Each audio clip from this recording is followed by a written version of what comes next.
Bom, seja bem-vindo para quem estiver acompanhando esse conteúdo em vídeo. Não sei quando nem onde que eu vou publicar esse conteúdo, mas hoje é um tipo de aula que vou contar para vocês. É aquelas esclarecedoras e que serve tanto para copywriter, para marqueteiro, para lançadores, para terapeutas, para hipnólogos, para uma gama de gente aí. Porque eu vou direto na essência de como causar mudanças internas na mente de uma pessoa. E isso serve tanto para terapia, tanto para vendas, tanto para um roteiro hipnótico também. Tá? Então eu vou na essência em si. Vou fazer um desafio comigo mesmo de não soltar referências bibliográficas, que eu sei que vocês, se vocês estão acompanhando aí os conteúdos, já deve ter muito livro para ler, muito conteúdo para acompanhar, então eu vou tentar ser o mais sucinto, mais simplista também possível. Tá? Vamos lá, a gente já tem uma galera aqui. E hoje eu preparei um mapinha mental, nada muito complexo, mas é algo que possa dar aí um esclarecimento um pouco mais aberto pra gente. O Rafael tá aí, pode mandar livro. Boa, o cara já tá no nível pro ali de autodidata também, né? Deixa eu tirar esse conteúdo aqui para abrir minha tela melhor.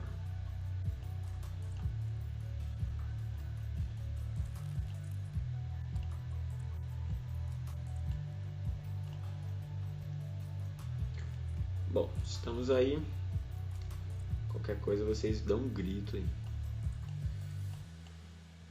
E indo direto ao ponto, eu trilhei aqui um caminho emocional que é pautado para mudanças. Tá? Então, esse é um assunto bem polêmico no meio dos coaches, terapeutas, psicanalistas, vendedores, que é aquele instante em que a pessoa ela confia em você. Depois, naquele instante em que ela topa fazer uma jornada com você. E, por último, um instante em que ela vai dar o passo seguinte por conta própria. E isso aí por mais que sejam temas separados, todos eles são unidos, né? E uns vão falar, tem a headline, tem isso, tem aquilo, tem a atenção, tem a retenção, ok. Não adianta nada ter tudo isso se você não souber por onde trilhar com a pessoa. Eu lembro dos hipnólogos que estudavam ou comigo ou perto de mim, e eles estudavam a técnica, estudavam os roteiros, ok, conseguiam induzir as pessoas com a hipnose, mas o que fazer depois que você tem o foco da pessoa, que você tem a confiança dela, que você tem o poder de sugerir para ela alguma coisa? Esse trajeto ele é um tanto obscuro para as pessoas porque seres humanos são imprevisíveis, né? Apesar de termos aí 8,5, 8,7 bilhões de possibilidades sendo trilhadas de maneiras diferentes, porque é uma para cada ser humano. Todas, ou pelo menos a maioria esmagadora, elas seguem alguns padrões, né, que são princípios. Eu não vou dizer regras, porque muda de pessoa para pessoa, de cultura para cultura, mas os princípios são os mesmos. Tá? E a gente vai acabar entendendo um pouco disso no storytelling, na jornada do herói também, do Campbell. A gente vai ver isso também nas histórias, e eu acho muito interessante estudar isso, os relatos de conversões cristãs. E por quê? Vou dar um porquê aqui já logo direto. Porque só nessa religião, né, a gente vai ver um tipo de relato em que a pessoa olha para a vida pregressa dela e ela usa disso com um relato emocionalmente diferente da maioria das outras pessoas. Ela fala do que ela fazia como sendo algo muito errado, só que sem o certo desprezo de vergonha de si mesmo. E isso é muito curioso, porque é justamente o que barra a mudança das pessoas, seja no terapêutico, seja nas vendas. Quando algum cliente, ele realmente não vai ter dinheiro, e a gente já sabe que dinheiro tem a ver com várias outras coisas, ele vai dizer que tem outras prioridades, que não é o momento, que ele vai estar pesquisando. Então a gente vem recebendo uma série de desculpas, porque aquele motivo mais profundo traz para ele uma vergonha que ele não quer assumir. Traz para ele uma culpa, e a gente já comentou a respeito de culpa em uma ou duas aulas, se não me engano. Então é sempre uma tentativa de eu tentar... né? É sempre uma tentativa de eu colocar essa culpa de lado, de eu esconder ela, inclusive de mim mesmo. Daí o movimento do inconsciente de tentar trazer à tona isso para que eu dê conta disso de alguma maneira.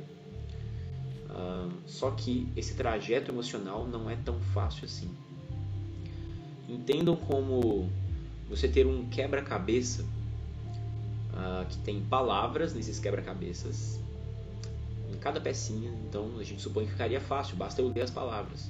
Só que está em mandarim. Se você não sabe ler mandarim, você vai ficar muito perdido. Você não vai saber nem por onde começar.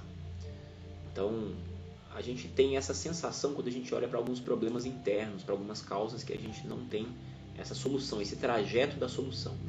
E como alguns de vocês já são treinados em vendas, dentro do marketing também, o que a gente oferece para o cliente é uma solução. O que o terapeuta oferece para a pessoa é um caminho de solução.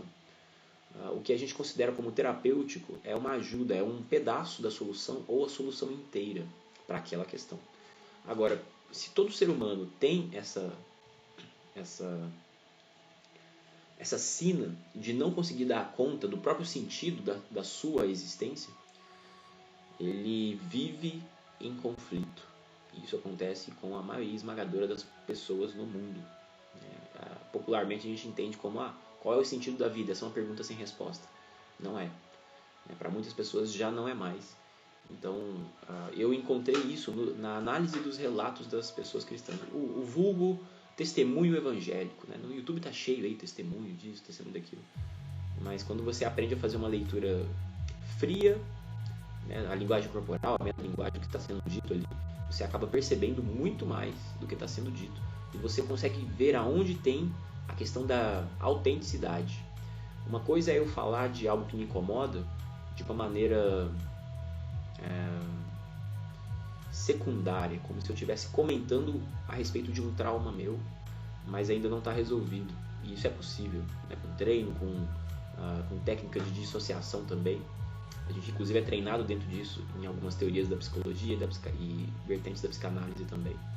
Mas assumidamente pegar a sua parte ruim e expor isso diante do outro para dizer assim, olha, eu fazia isso, eu era o tipo de gente desprezível, mas agora tudo mudou. E ele assumidamente, autenticamente, ele fala, mas agora tudo mudou. E você vai ler na expressão dele de que realmente mudou. Qual é o sentido que ele entendeu então para todo o mal que pedia uma solução para a culpa, que todo ser humano tem isso, a consciência em si, ela é resolvida nisso. Então a ideia de ser aceito, ser perdoado por Deus, ela vai direto numa ferida muito profunda do ser humano.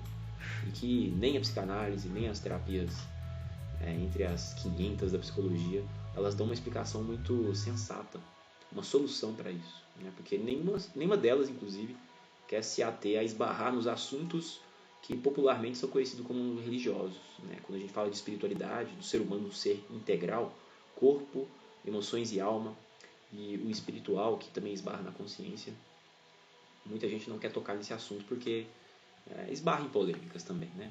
Tá cheio dos mimimis aí. Mas, como eu estou falando somente para vocês e para você que está vendo essa gravação em algum momento, vamos expor aqui então o que acontece internamente. Tá? Coloquei aqui uma versão bem simplificada, porque eu sei que já passaram alguns minutinhos aí. A gente tem ainda provavelmente umas meia hora mais ou menos. E vamos lá. A versão simplificada. Por que, quem, como e onde. Tá? E a gente vê esses detalhamentos em alguns processos de gestão, inclusive, que é, por exemplo, o 5W2H. O 5W2H é aquelas perguntas por que, como, onde, quando, quem vai fazer, quanto custa. Isso é para planejamento detalhado. Isso é envolvido entre gestões de projetos das inúmeras vertentes, seja na engenharia, seja no terapêutico, seja no estratégico corporativo. Mensurar esse tipo de detalhe é importante porque preenche lacunas que a mente pede. O porquê que eu vou fazer. E aí a gente tem algumas literaturas a respeito disso. O quem vai fazer, o como vai ser feito e o onde. Não é à toa que as palavras-chave mais buscadas aí dentro do Google é o como. como fazer tal coisa, como isso, como aquilo, como ganhar dinheiro na internet. Né? Provavelmente você que está vendo isso, o pessoal da aula aqui também, já deve ter digitado isso na internet em algum momento. E o onde, né? O onde são para questões mais específicas. Então, se a gente entender o porquê, o quem, o como e o onde, algo acontece de mágico aí. Como arrastar para cima? Essa foi boa, né? E tem um aí que eu não mencionei, mas ele está aí dentro, que é o quando. E a gente vai explicar o porquê aí. Mas vamos lá a respeito do porquê. No porquê humano, a gente tem duas vertentes aí poderosíssimas, que são o medo e o desejo. Desde a psicanálise a gente já vê a respeito disso, sobre o ser humano que é guiado pelo físico e pelo emocional, ele sempre vai ter esse norte. A busca pelo desejo, pela realização do desejo ou do prazer, e a fuga do desprazer ou a fuga daquilo que gera medo. Sempre vão ter essas duas. Os marqueteiros de plantão vão entender e já vão saber que o gatilho do medo em si, ele é muito poderoso. E isso realmente acontece, isso já é comprovado até pela psicologia behaviorista, ou behavior, de que o medo ele é um estímulo muito poderoso, inclusive no controle tanto individual quanto de massas. Tá? Só que o desejo é superior ao medo. A questão do porquê nem sempre o desejo é utilizado, porque ele nem sempre é ancorado ou acionado da maneira correta. Porque você não esbarrou no desejo primário da pessoa. Vou te dar um exemplo. A gente tem aí uma descrição comum de que uma mãe, quando vai proteger um filho, bebê, ela levanta o carro com as próprias mãos. Por quê? Será que ela não tem medo de quebrar a unha? Será que ela não tem medo de sujar? Será que ela não tem medo de machucar a própria musculatura? Então todos os medos que estão dentro de um nível mais baixo são deixados de lado quando eu tenho um desejo muito maior. Né? Ah, mas Theo, é o medo da criança morrer. É o desejo pela criança. Continua sendo o desejo pela criança. A criança é um outro, é uma outra pessoa. Né? O medo é sempre uma extensão do ego. Então, vou dar um exemplo. Nessa própria questão do desejo. O desejo, nesse caso da mãe, ela se estende para fora da mãe. Por quê? A criança vai dizer assim, mãe, você é tudo para mim. Se você morrer, eu morro também. A mãe não está pensando nisso. A mãe está pensando assim, não tem problema se eu morrer, desde que você permaneça viva. É um nível de desejo que esbarra num amor um pouco mais consciente, um pouco mais altruísta, em que deixa as suas questões de lado, os seus medos de lado, inclusive, que é uma questão egóica ou egoísta, para atender uma outra demanda, para atender um desejo de bem-estar do outro. Para quem quiser saber um pouquinho mais, até em questões filosóficas, tem um vídeo do Clóvis de Barros, eu acho legal algumas falas dele. O professor Clóvis de Barros, já tive o privilégio de ter aula com ele, e tem ele sobre as lições, a lição mais preciosa, ou a maior lição que o Jesus transmitiu, porque esbarra nesse conceito de amor um pouco mais consciente. E eu coloquei aqui a respeito do porquê. Foi só cópia aqui, desculpa. É só a respeito disso, desejo e medo. Se você esbarrar em um que está dentro de um nível mais profundo, e entenda aí para quem está acompanhando as aulas, que o nível mais profundo vai ser a respeito daquela tabela, aquela pirâmide de Maslow invertida. A gente está lidando já com o invertido. Por quê? Todo mundo gosta de dizer que o básico ali é sobrevivência, comida, segurança. Não é. Para o ser humano não é.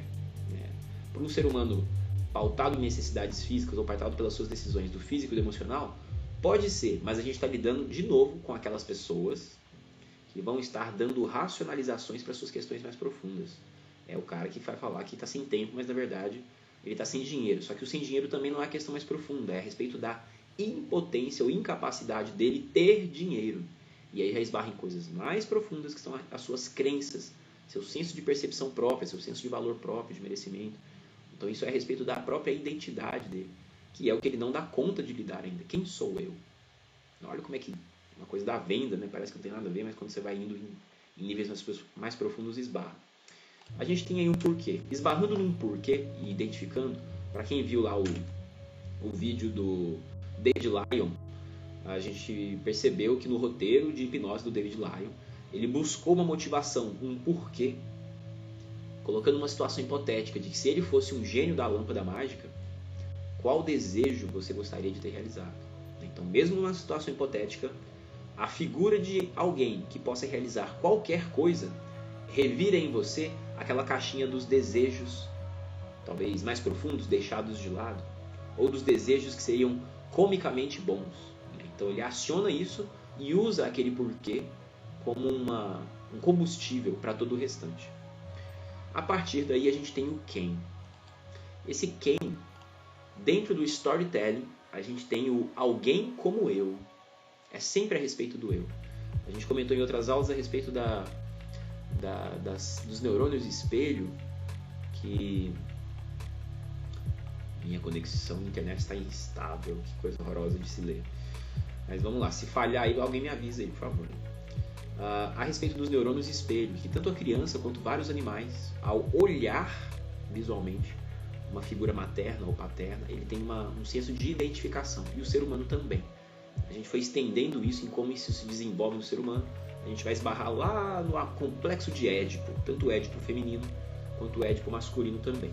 Mas basta entender isso, que quando eu estou dizendo algo para a pessoa, importa para ela o quem. E a gente vai falar do gatilho de autoridade, disso, daquilo, mas qual é o quem mais importante para essa pessoa? É ela mesma.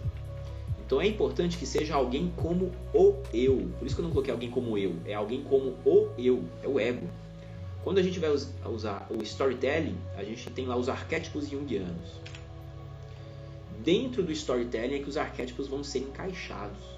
Quando um personagem fala, se você desenhou bem a estrutura emocional desse personagem, ou a posição de decisões que aquele personagem tem que tomar, ela se identifica ou não com aquele personagem, porque é alguém como eu ou não.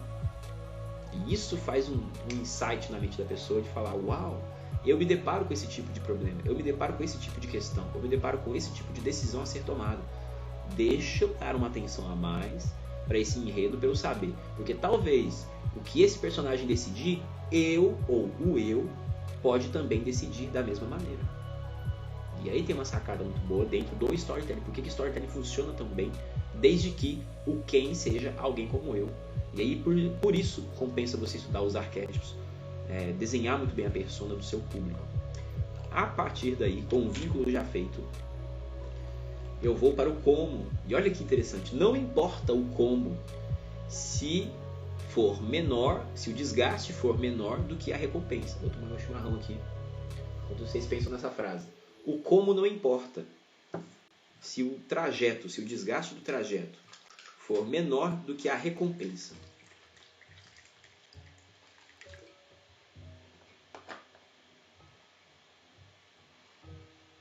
Molhando o bico, molhando a palavra, como diz os mineiros.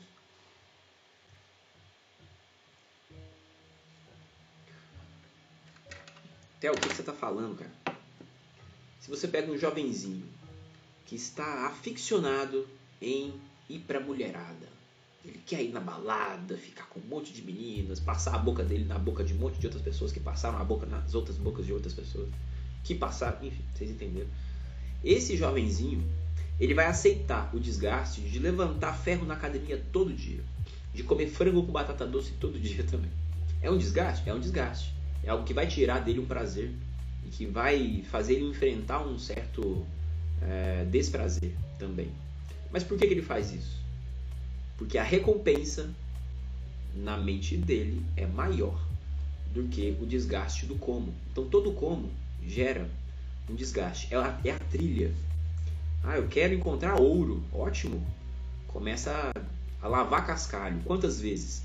Infinitas vezes. Mas cansa. Mas o ouro compensa, né? E quando ele percebe esse ouro, é aí que a mágica acontece. Dentro do storytelling, ele precisa deslumbrar, pelo menos, a solução desenhada. Ele precisa vivenciar isso mentalmente. Essa solução, o Érico Rocha vai dizer que é a Roma, né? Como chegar até Roma. É o seu desejo, é o seu destino final, que na sua mente é o que você está buscando, né? A partir daí, do como, que vai ser apresentado como a própria solução, o que vai ser vendido, a gente tem aí o onde. E por que eu coloquei o quando aqui dentro do onde? Porque a gente está falando de um trajeto que é mental. Antes de ser físico, ele é mental. E para a mente, o quando é uma representação de um lugar. Quando você está lá dentro do ônibus ou do carro, olhando para fora com aquela cara assim, olhando a paisagem, mas você não está olhando a paisagem, você está só olhando o vazio, você está com a mente em outro lugar. Só que não é só um outro lugar, é em outro momento, ou no futuro ou no passado, ou então uma mescla dos dois juntos, pegando uma memória e revivendo ela, pegando a memória e desenhando ela de novo. E isso é essa alteração temporal do quando para a mente humana é a respeito do onde. Por isso traumas emocionais são arrastados até a vida adulta. Por isso também emoções muito boas são arrastadas também até a vida da velhice. Então, se você ficar muito naquela ideia de nostalgia, memorial, porque eu fiz isso, porque eu fiz aquilo do passado, talvez você tenha um problema e nem saiba, né? Mas a gente vai falar isso depois. A partir daí, entendendo isso, a gente tem a ideia de cenários mentais. Que abriu demais, hein? Não tem problema não. E aqui está em ordem. Tá? Esses cenários mentais é o próprio storytelling que você vai caminhar com a pessoa. Isso aqui é uma estrutura de copy terapêutica, de venda, de mudança, de jornada, de roteiro para vídeo, de tudo, inclusive de relações terapêuticas, de amizades profundas também vem a partir daqui.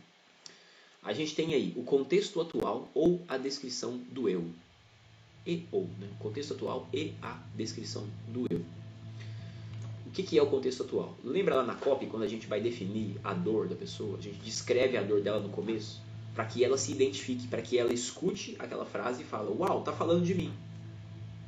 Eu tô sentado, falou de alguém que tá sentado, o Theo tá sentado, então tá falando do Theo. A minha mente começa a fazer essa busca de comparação. O cérebro é treinado para fazer comparação constantemente. Ele é feito para isso, para encontrar padrões. Quando ele esbarra com um padrão em que o próprio ego se encaixa, ele brilha, porque o ego é egoísta. E o ego fala, uau, tá falando a respeito de mim, a pessoa mais importante do mundo. Vou dar atenção para isso. A partir daí, a gente descreve ao ponto de gerar identificação. Essa identificação é aquele estalinho que a pessoa não percebe que tem, que fala, isso é para mim, isso serve para mim. É de mim que está falando, por mais que ela não tome consciência desse pensamento.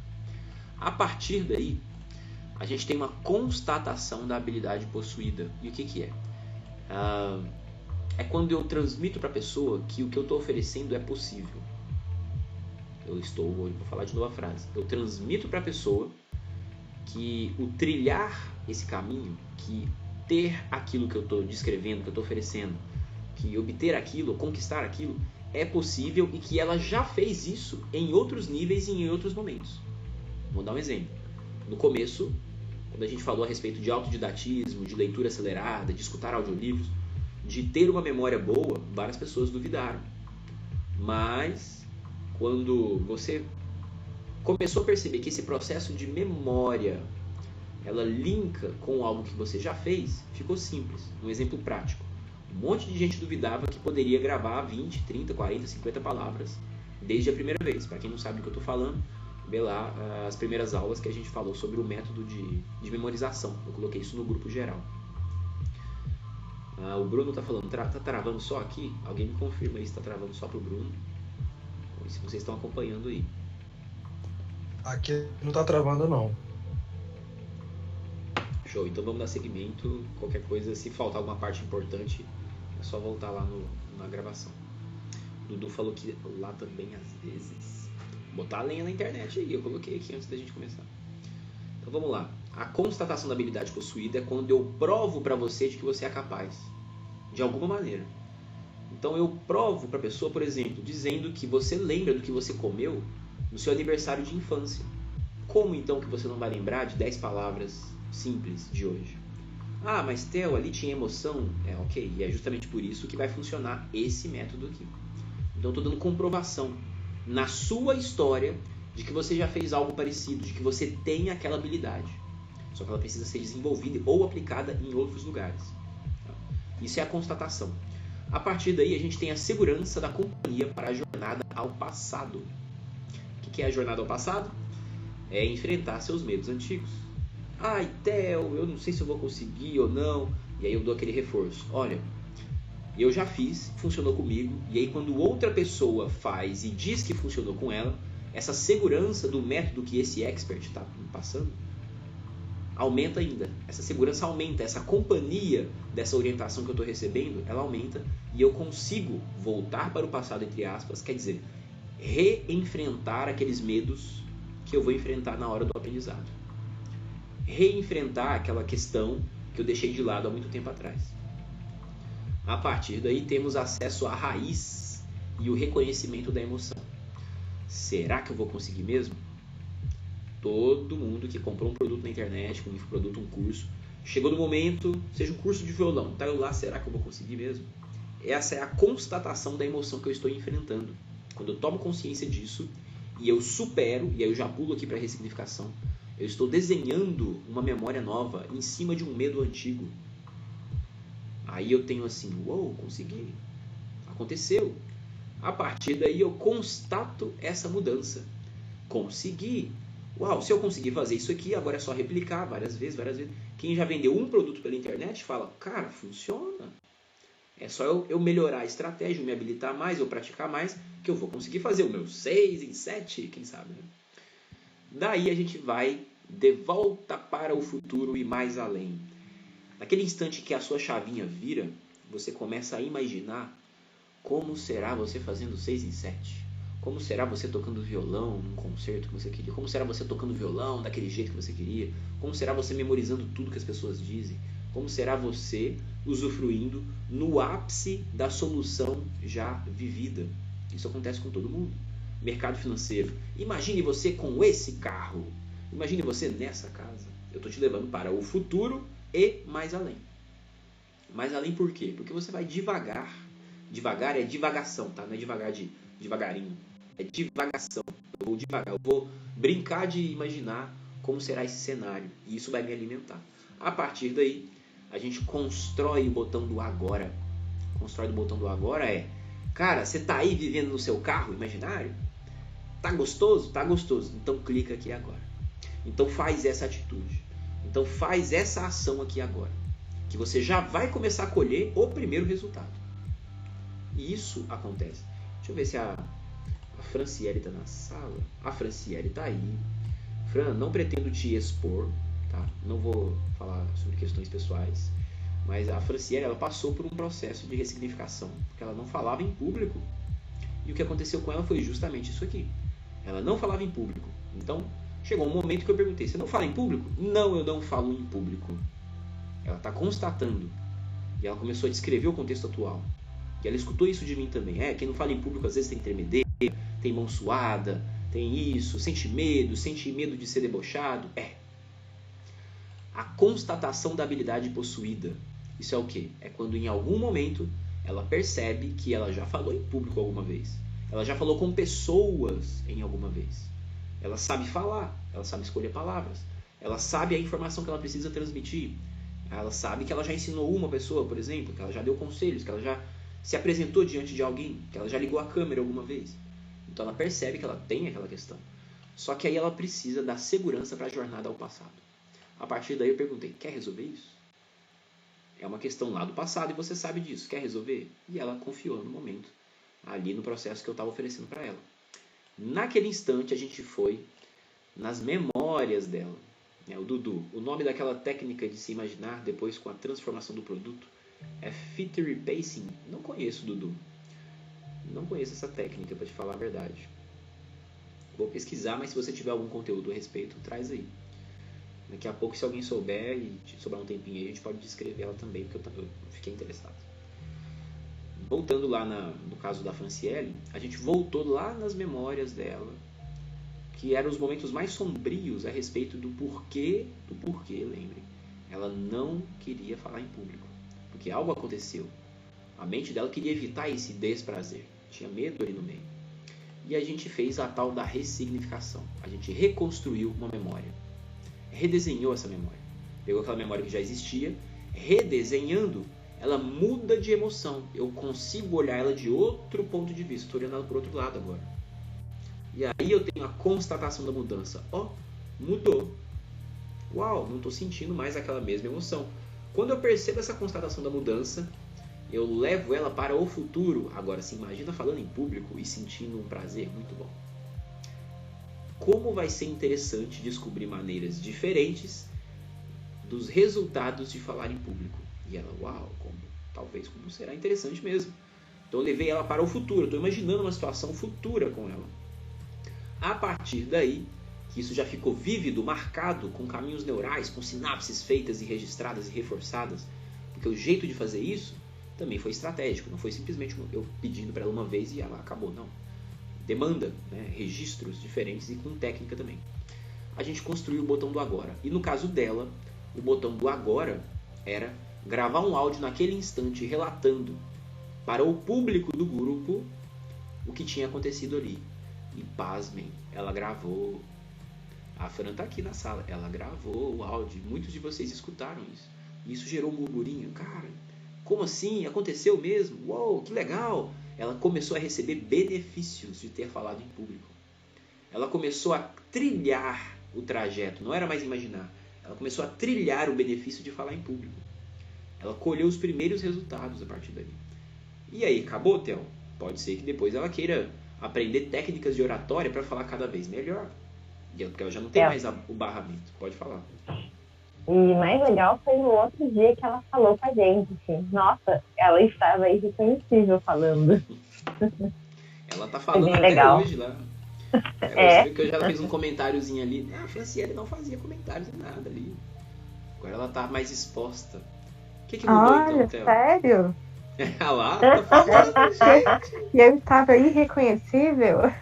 É verdade, Fran. O primeiro áudio que você mandou era uma Fran, porque foi um desafio, né? E depois você tava com a língua solta. Foi bem legal, eu te observei. Sim, com certeza. Para os vendedores Eu também de plantão, percebi. a Franciele comprou um futuro novo. Ela comprou. Ela confiou em mim. Ela tomou a decisão de confiar em mim. Eu caminhei com ela por um trajeto. Ela deslumbrou o mundo ideal. Ela trocou, ressignificou, passou pelo desgaste de enfrentar aquela memória de novo, de enfrentar o medo antigo. Eu enfrentei junto com ela nesse trajeto. Apresentei para ela os primeiros resultados, mas chegou um momento em que dependia só dela. E esse é o momento decisivo. Quando o seu cliente ele tem que tomar a decisão por conta própria. E ela topou. Então quando eu digo a construção do botão do agora, é aquele momento em que a pessoa vai trilhar aquilo sozinha. Falar, agora sou eu. Mas ali ela já não tinha o medo de antes e ela tinha um desejo muito maior. E o medo já não estava puxando ela para baixo. E a Fran tá aí. É ou não é, Fran? É, realmente. Foi uma experiência incrível. Eu já estava procurando por isso, porque eu sabia que estava me fazendo muito mal, e eu procurava por alguém, por algo, eu não sei, entende? Mas eu sabia que tinha solução, mas eu não sabia quem poderia me ajudar nesse trajeto, porque essa busca é meio solitária, sabe? Você não consegue explicar para as pessoas, não são pessoas comuns que conseguem ver isso junto com você. Sempre uma frescura, é sempre, é bobagem, entende? Segue sua vida. Você não consegue seguir. Se você não conseguir... O tempo não cura. Não cura, parece que piora. Você não esquece. Não adianta. Na sua mente consciente você esqueceu, mas o inconsciente continua ali. E ele afeta muito a vida da gente. Mas ele afeta totalmente. Façam terapia, por favor. Gente, pensa o seguinte, se o inconsciente controla 95% do seu tempo de tomada de decisão, é ele que controla a sua vida. Você acha que está no controle? Não está. Realmente. Enquanto você não der atenção, como diz o Jung, você vai chamar isso de destino. E até isso, até quando a gente fala assim, olha, quem nunca se pegou fazendo isso? Inclusive eu já fiz muito isso. Eu vou fazer isso porque eu quero, inconsciente. Eu quero, viu? Eu tô fazendo porque eu quero, viu? Mas é mentira, não é. Eu lembro daquele meme da Xuxa, que ela fala com a menininha assim, Cláudia, senta lá. Isso. Tá bom, senta lá. Deus. Complicado. E esse é o poder do inconsciente. E quando você tem o inconsciente trabalhando em seu favor, é uma pessoa sem conflitos. É uma pessoa que a mente dela funciona melhor. A mente dela tá em prol dela, não tá contra ela. Não existe medos, existe curiosidades. Muda de figura a coisa. E isso é interessante de viver. Realmente, desde que eu comecei a conversar com você todos os dias, eu não sinto esse medo, sabe? A pessoa fala assim, ó, faça tal coisa. Eu nunca vi aquela coisa, mas eu falo assim, olha, eu vou dar um jeito, eu vou descobrir como que é, e eu vou fazer. Eu penso dessa forma agora, entendeu? Antes não, eu ficava, não vou, porque isso daí é muito difícil, é impossível pra mim, não é legal, e eu não quero passar por isso, não quero passar, eu acho que é a vergonha mesmo, né? A vergonha de não conseguir. Acredito eu. Vergonha, culpa. Sim, culpa, né? É muita coisa aí no meio. Então, Isso. gente, vocês escutaram o relato dela. Se vocês quiserem viver isso também, arrasta pra cima, se inscreve. É boa. Ai, Bem várias larga. vozes na cabeça. Realmente, Rafael. Às vezes não tem voz nenhuma. Você só tá anestesiado mesmo. Realmente. Não tem Rafael nada. Rafael tá assim, ó, eu compro. Toma meu dinheiro. Vamos escrever. É. Entende? Às vezes não tem voz nenhuma. Você parece anestesiado, sabe? É só a Aí emoção guiando. teve um dia que eu mandei uma mensagem pro Theo. Gente, então quer dizer que se eu não fui eu o tempo todo, então quem que foi eu? Quer E dizer, aí? por causa da minha criação e tudo, eu vivi, tipo, anestesiada praticamente, entende? Agora eu estou sendo eu mesma, sofrendo um pouco, né? Porque agora eu também acatei a autorresponsabilidade e é incrível, a autorresponsabilidade é tudo. É maravilhoso. Porque é você As sendo pessoas- você e não tem Enquanto jeito. alguns vão ter medo da responsabilidade, outros vão falar assim, mas é bom demais. É Tomar ótimo, decisão. Ah, mas e se eu errar? Erra mais.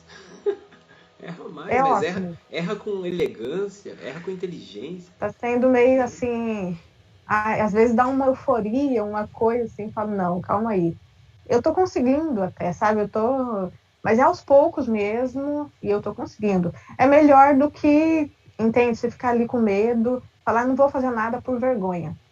Sim. Gente, se passar vergonha, é a vida. Não tem jeito. Ó, a gente nasce chorando com uma carinha feia já. Tá? Depois, na frente das pessoas, a gente mija nas calças. A mãe da gente troca a fralda da gente na frente das pessoas. Constrangimento e vergonha é uma coisa que a gente sempre vai passar. Só que depois muda de significado. Claro que se você fizer isso na frente das pessoas quando tiver adulto, é super estranho, né? Mas, enfim, é uma coisa normal, entende? E se for para aprender, é melhor ainda. Você vai passar mesmo por isso. Começa a passar vergonha na vergonha. Isso. Mas terapia, gente. Terapia. Se for uma coisa que tá assim atrapalhando você, terapia, não adianta, entendeu? Ter medo de falar em público, beleza, daí as pessoas vão lá. Mas eu tenho medo de falar em público, eu tinha medo de falar em público, mas aos poucos, né? Eu vou interromper a Fran, porque a Fran agora não quer parar de falar, e eu tenho que lembrar o pessoal que a gente tem menos de 30 segundos agora. Não! Pois sério? Se vocês quiserem outro bloco, mas eu vou fazer outro bloco sem gravar. Tá? E aí a gente pode fazer aqui. Mas aí fica a critério de vocês, alguém me confirma aí, senão a gente pode se ver na próxima aula. E pra você que tá vendo o vídeo aí gravado, já dá o like aí, não sei se isso vai estar no YouTube ou não. Pri. Né? Meu Deus. Se inscreva, compartilhe. Fala da Fran pros outros aí. Acabou, eles não falaram. Talvez a gente volte daqui a pouquinho, mas é isso. Um abraço pra você, Theo, aqui. Aproveita aí, coloca sua dúvida, sua questão aí nos comentários. Faz uma pergunta inteligente e também uma pergunta que você possa achar burra. Sabe por quê? Porque burrice é não querer perguntar. Então pergunte, pode perguntar, não tem problema. Tá? No mais, Theo aqui e um abraço pra vocês aí, gente. Até mais.